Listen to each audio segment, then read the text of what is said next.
Now, most people recognize the name Yuke as being associated with the SmackDown series of games that started on the PS1 and made its way across 2 more generations of consoles. But many might not know that Yuke had a hand in creating not 1, but 2 wrestling titles for the Nintendo 64. Today we're going to take a look at the first of those 2 games, and man, I'm going to attempt this name here, so bear with me. Shin Nippon Pro Wrestling, Tohkon Road Brave Spirits. Okay, I'll just refer to this one as Brave Spirits moving forward to spare the embarrassment. Everybody talks about the virtual pro wrestling series of games, but this one rarely gets brought up. Why is that? Well, let's take a look and see if we can find out.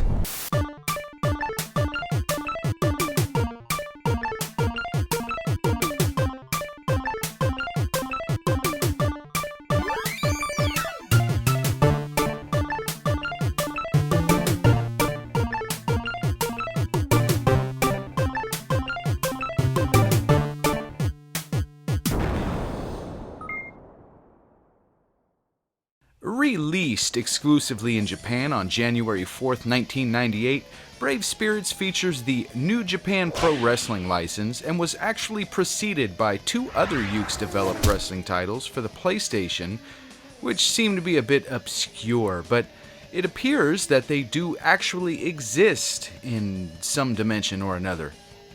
The game would be released by the well-known Japanese publisher Hudson. The game features an opening montage of gameplay, not far from what we would see in the Aki titles. However, what we get here isn't as cinematic or visually exciting as those games, with this one seeing more lead into the moves and small pauses between each one. But I do like the little cartoonish magazine articles that occasionally display after a move. Oh, and this music, well, I mean, have a listen.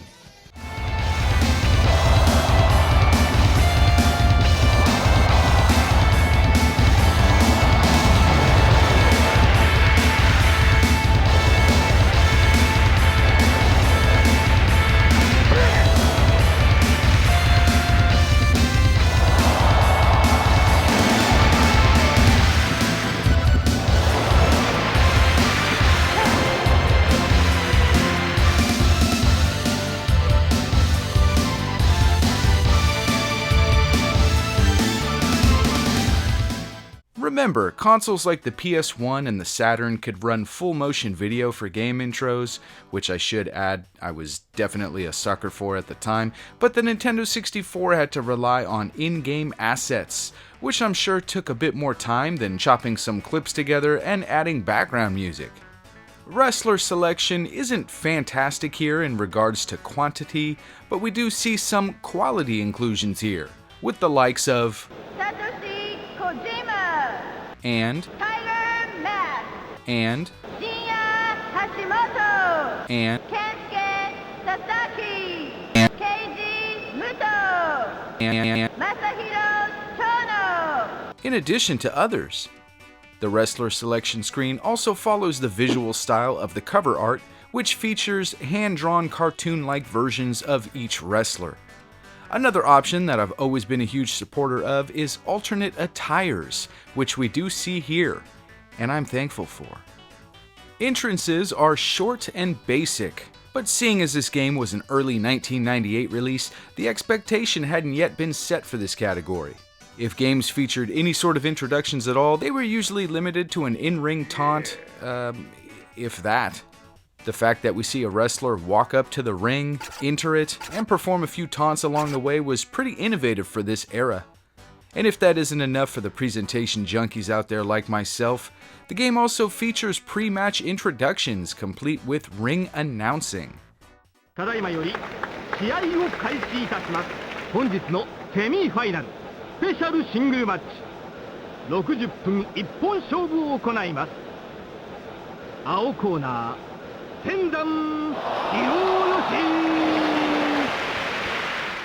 This one features quite the unique control layout for the time, utilizing a more user-friendly grapple system like we would see in the Aki titles, rather than the command-heavy configurations we would get in games like WWF Warzone and WCW Nitro.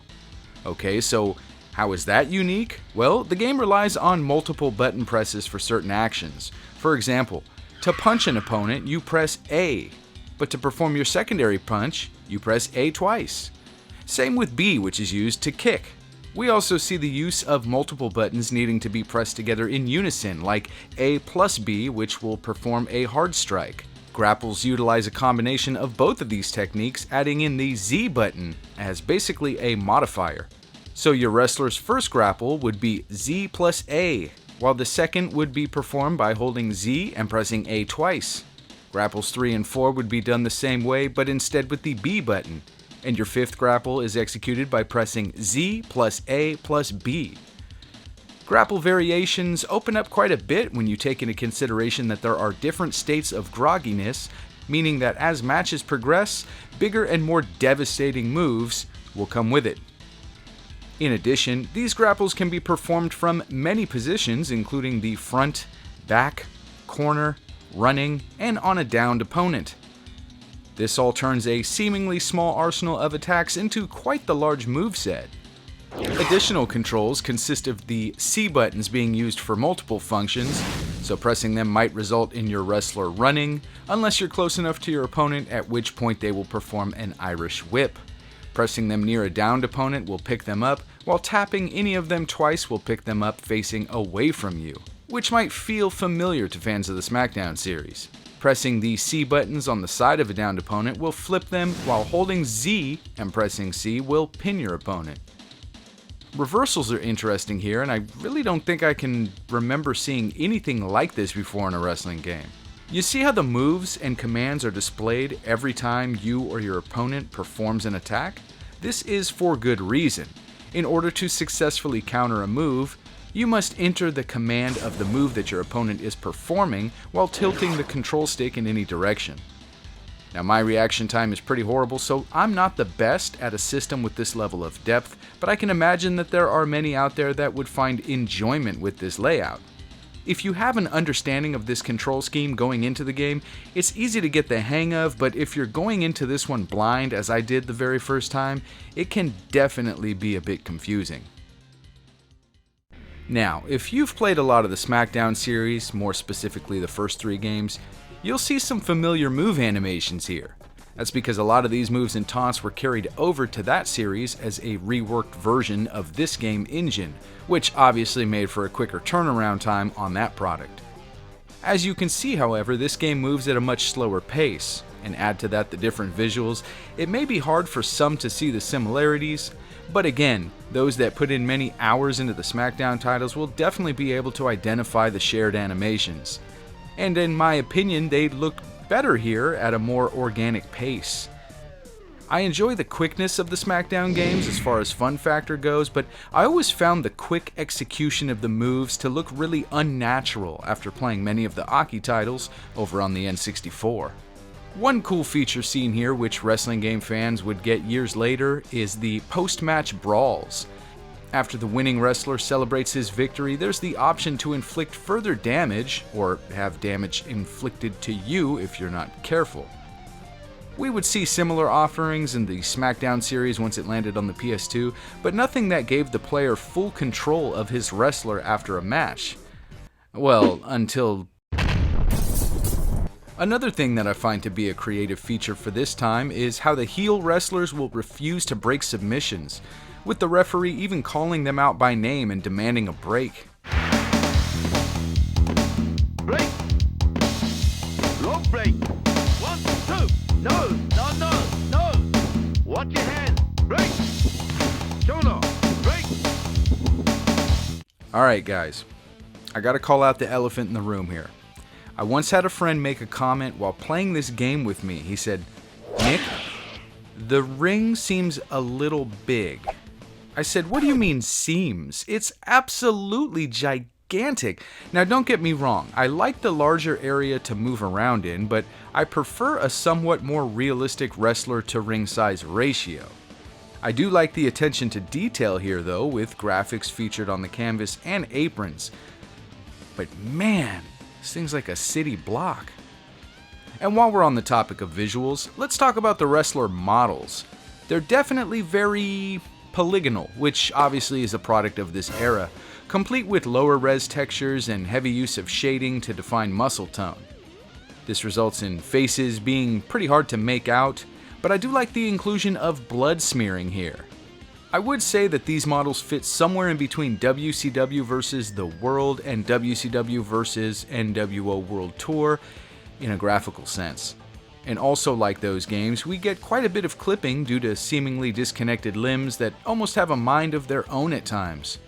The arena environment looks decent at best, with extremely blurry background textures and 8-bit looking sprites used for the crowd, but I can't appreciate the fact that the audience isn't merely a pasted on flat texture as we would see in some other titles from the time.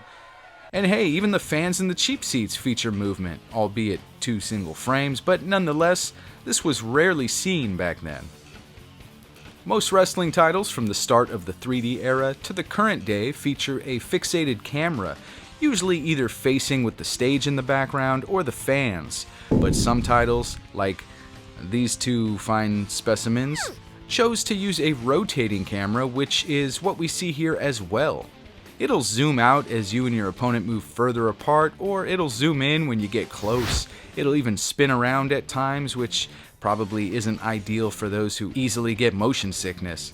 And we even get common close-up angles when moves are being performed. I can see how some might find this a bit disorienting at times, but I've never had any issues with this presentation decision. I should note that matches involving multiple participants have a fixated camera angle. The sound department is a bit of a miss, in my opinion. I mean, it's really cool that they have introductions, referee voice clips, and grunts and groans, but this music, I mean, it just plays and plays, and it's such a short loop.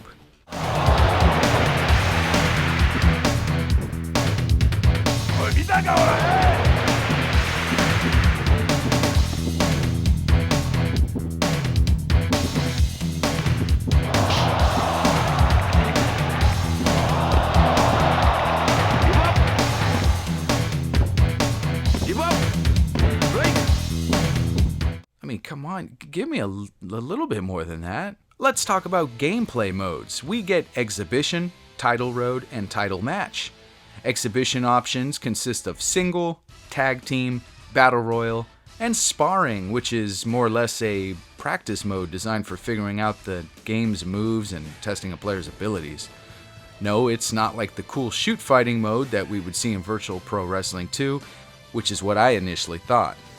Title Road, the game's season mode of sorts, has the player aim his sights on either the IWGP Heavyweight title or tag titles. Just like other early 3D wrestling titles, this format has you taking on a series of wrestlers, ultimately winning the title or titles upon completion. If you lose a match, you can simply retry, picking up where you left off. The mode doesn't change upon completion, other than recognizing the fact that you have won a title, but there is some sort of replay value here, as earning specific numbers of wins will unlock the game's hidden wrestlers. It's unfair to compare this mode to wrestling games that would release not long after this, as this level of depth and complexity would greatly increase, so I'd say that this is pretty much on par with what we'd expect given the time of release. The title match mode requires not only 2 players, but 2 controller packs as well. Now let's be real, if you were a kid in the 90s without a job and you came from a lower class income household as I did, you probably didn't own a controller pack, let alone 2 of them. I mean, I sure as hell didn't. In this game mode, you can put your title on the line against a friend, which is a really cool concept, again, if you have the required accessories. I wonder why this game doesn't get much attention. I mean, I'm sure there are plenty of you that didn't even know it existed, right? Yet everybody knows about Virtual Pro Wrestling 2. Sure, it's vastly superior to this, but this game is far from bad. It's an early build of the SmackDown engine, it's pretty innovative in its control scheme, and it looks and plays pretty well. If it looks interesting to you, I suggest picking it up and giving it a go. I mean, as of the making of this video, you can grab it for right around 20 bucks on eBay, give or take a few. And while we're on the topic of playing Japanese titles, I want to answer this question that I receive quite frequently. How do you play import games on your N64? Do you have an import console? Do you use an emulator? No and no. Instead, you can pick up one of these converters online, which simply plugs into your game slot and allows any N64 cartridge to be inserted into the top. Pretty simple and not too pricey. But if you want to go the free route and start destroying stuff, have at it. Well, guys, I hope that you enjoyed this one. It's been on my list for years now, but I kind of always forget about it. Wait, didn't we mention there's a sequel? Oh, we sure did. But that one's gonna have to wait until next time. Until then, stay safe and healthy. I mean, that is, if you want to. And I'll catch you guys for the next one.